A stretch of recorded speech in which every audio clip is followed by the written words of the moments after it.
Okay, so John Wick, right? John friggin' Wick. Man, I feel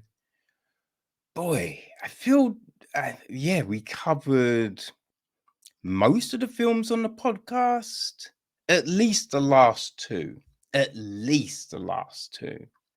Right? So when word came that there was going to be a TV series called The Continental, right? Oh my gosh. I was amped for that shit because, this hotel, right? That's a safe haven for motherfucking assassins, right? You can get guns there and tailoring and all of that jazz. And there's versions of the subsidiaries of the hotel in other major cities around the world. Ooh, right? How intriguing is that? But you're like, how did this happen? Right? How does something like this happen? Because law enforcement has to know. There's no way you can keep this shit undercover, right? That's the big thing, baby.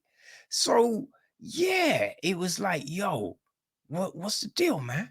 How do we, what's going on with this shit? So yeah, that was the thing. That was the big thing. It was just like, oh, okay. So we're getting this show, right? So then it dropped. The Continental from the World of John Wick, a 3-episode event series. 3-episode event series. You know what I mean?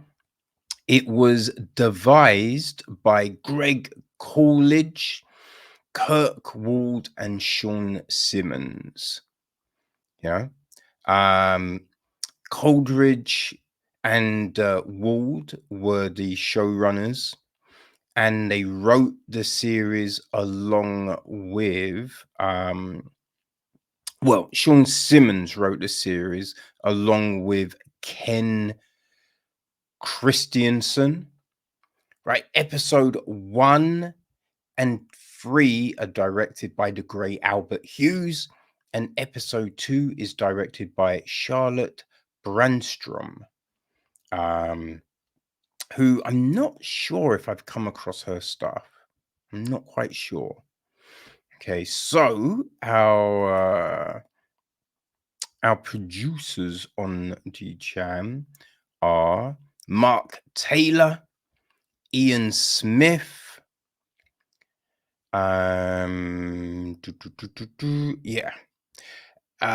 executive produced by Basil Irank, got Greg Coolidge, Albert Hughes, Derek Kolstad,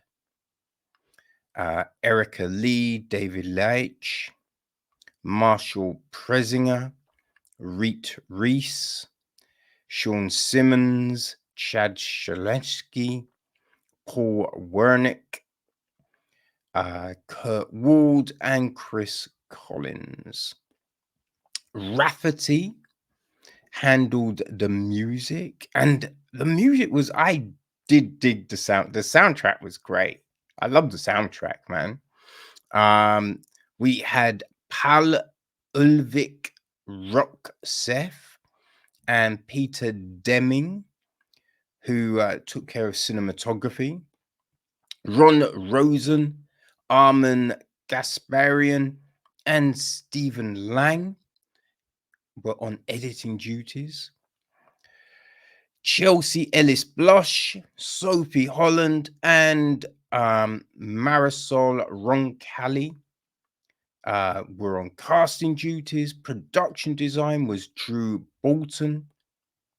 Art direction, we had Zuzka Kismati Lekner, Christoph Paterishk, Janos Sazamarias, Zoltan Sadi, Ollie Williams, and Sandor Chani.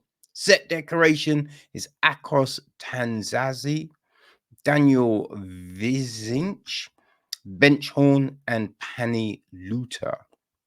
Costume design is Sarah Arthur. Costumes were great. Yeah, costumes were great, right? And cast, our cast. So Winston Scott is played by Colin Woodell. A young Winston is played by Flynn Edwards. Right, we've got dum, dum, dum, dum, dum, dum.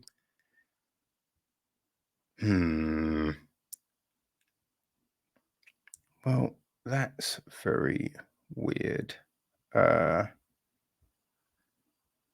dear, oh dear. These listings are never. I don't know why it's always made so difficult. It's a little ridiculous. His brother Frankie is played by Ben Robson. A younger version of Frankie is played by Ben Robinson.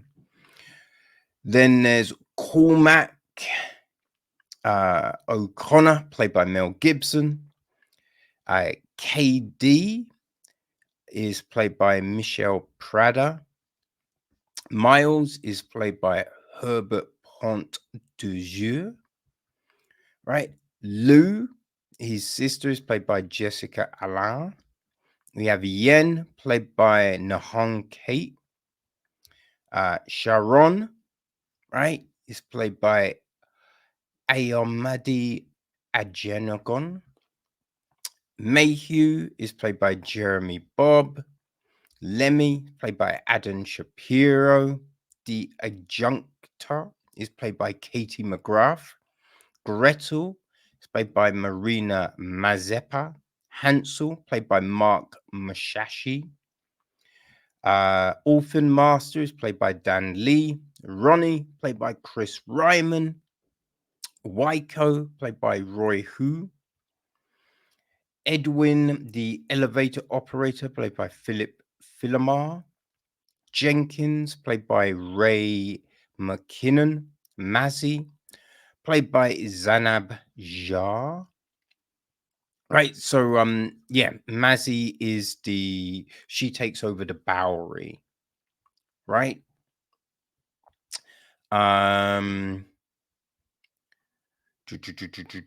Peter Green is Uncle Charlie. Who else do we have?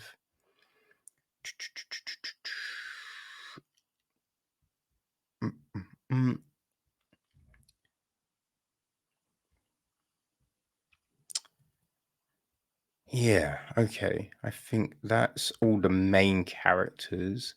Then there is the henchman, played by Kurt Ward. Ray McKinnon plays Gene Jenkins. Yeah, that's probably it. Right, so the gist of the story is the Continental explores the origin behind the iconic Hotel for Assassins centerpiece of the John Wick universe through the eyes and actions of a young Winston Scott, and he's dragged into the hellscape of 1970s New York City to face a past he thought he'd left behind.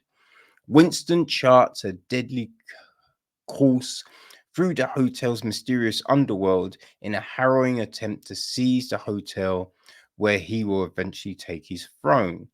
No, that's not what we see, right? That's what you thought this was, but it's not, right?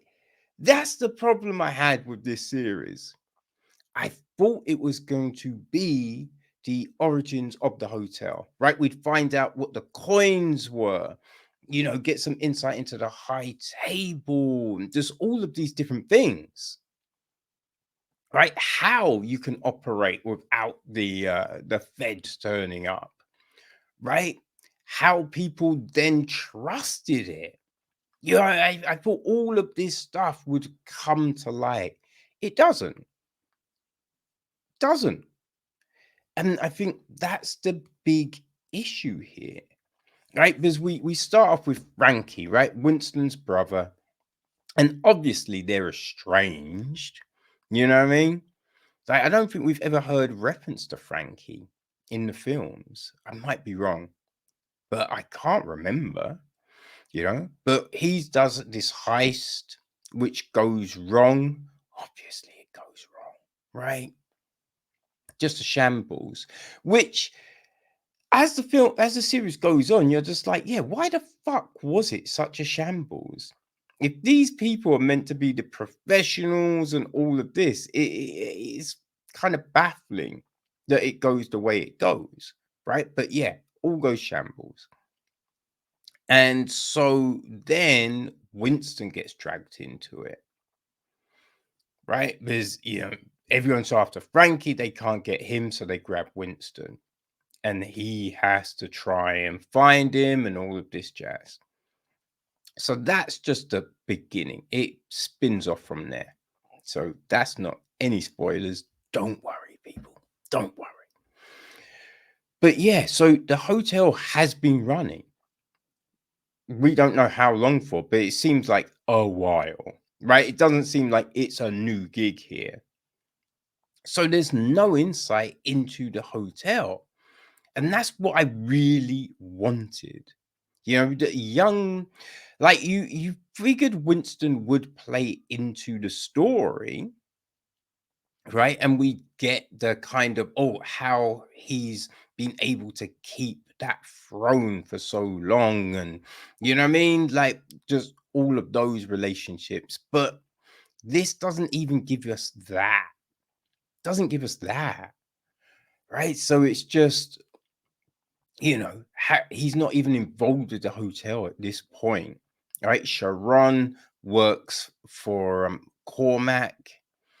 So it's just looking at, oh, how does that whole thing change, right? What's happening with all of that? And you have, yeah, you have a lot of these subplots, right? I mean, there's all of those going on, right? So you've got, oh God, it was the frigging characters' names? Um, Burtons, right? You've got the Burtons, their dads died, and they're looking after the dojo, right? Lou, you know, she's really looking after the dojo. And so she's got this whole thing that she doesn't use weapons because her dad didn't use weapons, right? But the brother, Miles, he's just like, you know what? I'm gonna run guns, right? Because he's a Vietnam vet. So you've got that storyline, and then you've got like the Yen Scott, right? No, not Yen Scott. You have oh god, KD, I think it is, maybe. But the Chinese trying to take over and everything. So you just got all of these different things happening, which are fine, but it 3 episodes, even though they're 90 minutes, feels too short to really get a lot of the minutiae there. You know, there's all of these things going down. No, yes, KD is the police officer. She's a police officer, right? And here's the thing with this. She's great. Like everyone is really good, right? Stylistically, this looks great, right? The direction is good.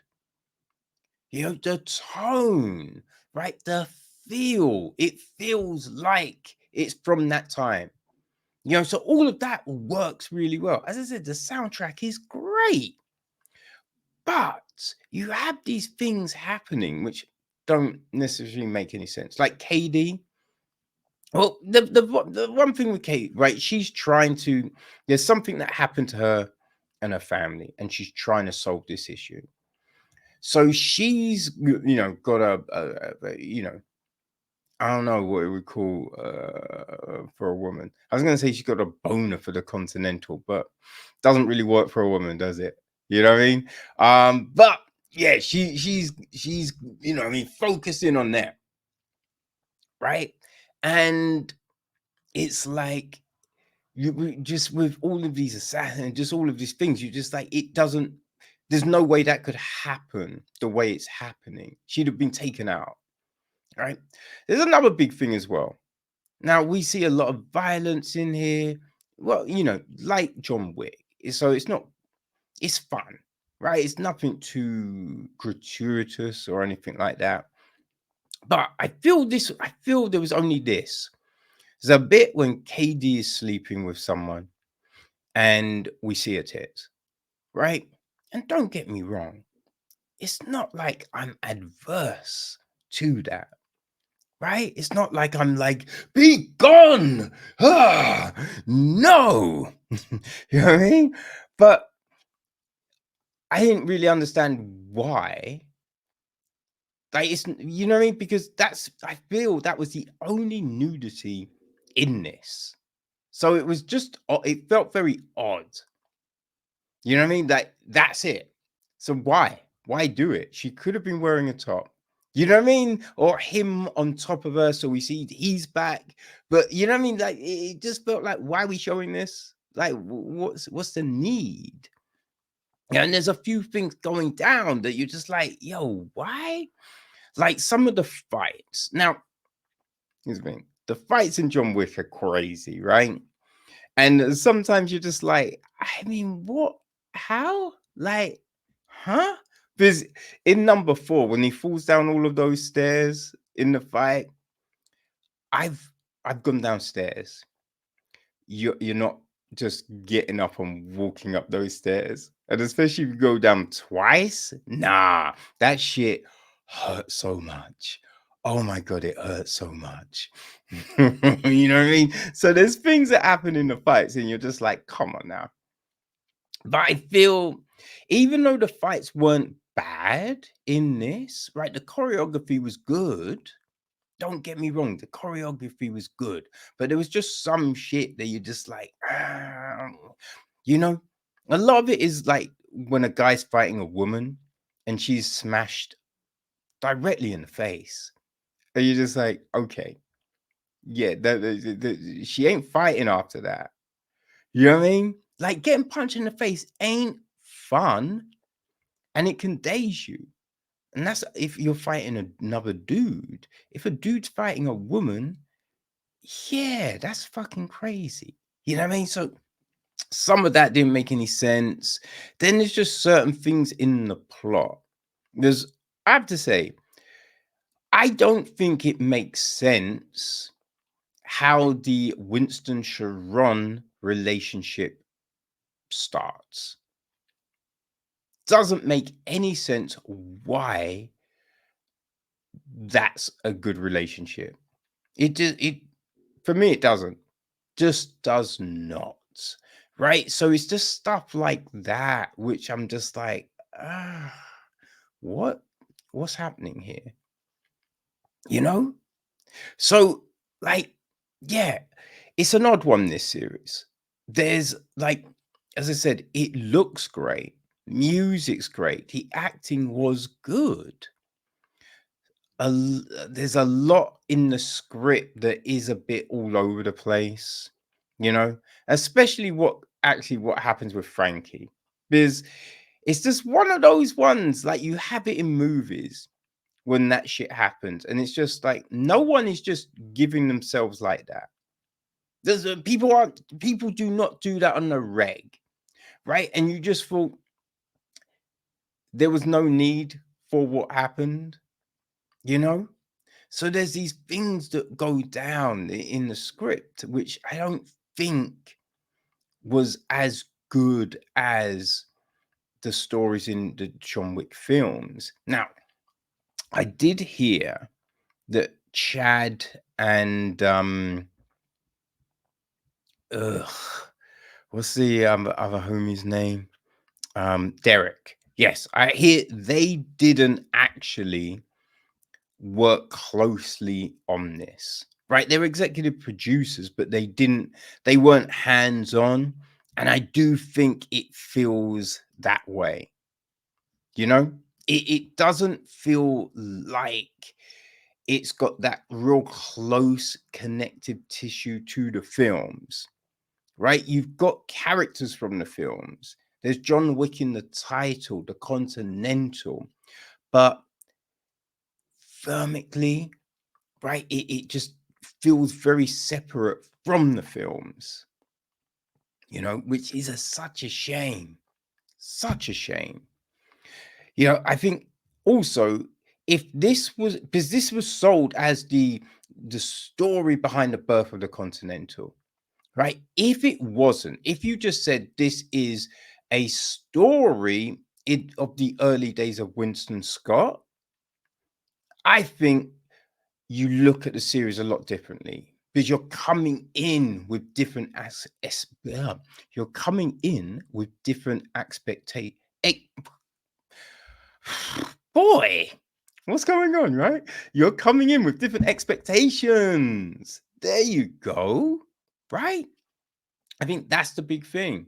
Now, I did hear, I did hear that there is actually a new TV series coming that will be looking at the high table.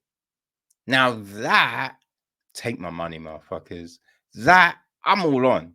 And this time, Chad and Derek are going to be hands-on. So I feel that that's going to scratch the itch that this didn't. Right? So I think that's what heads are going to wait for, right? That, and there's going to be an anime. I don't know. I wasn't very clear if the anime is a series or a film, but we're going to get stuff that kind of delves into stuff a bit more. But one thing he did say about the High Table series, we won't see all of the High Table, which I feel is good, right? Because it's like crack the door, let me have a little glimpse, but I don't need everything, right? But just a little glimpse, yo. Give me a little glimpse. You know what I mean? Give me a taste. Just a taste. You feel me? But yeah, the Continental is now all streaming on Prime internationally and Peacock in the US.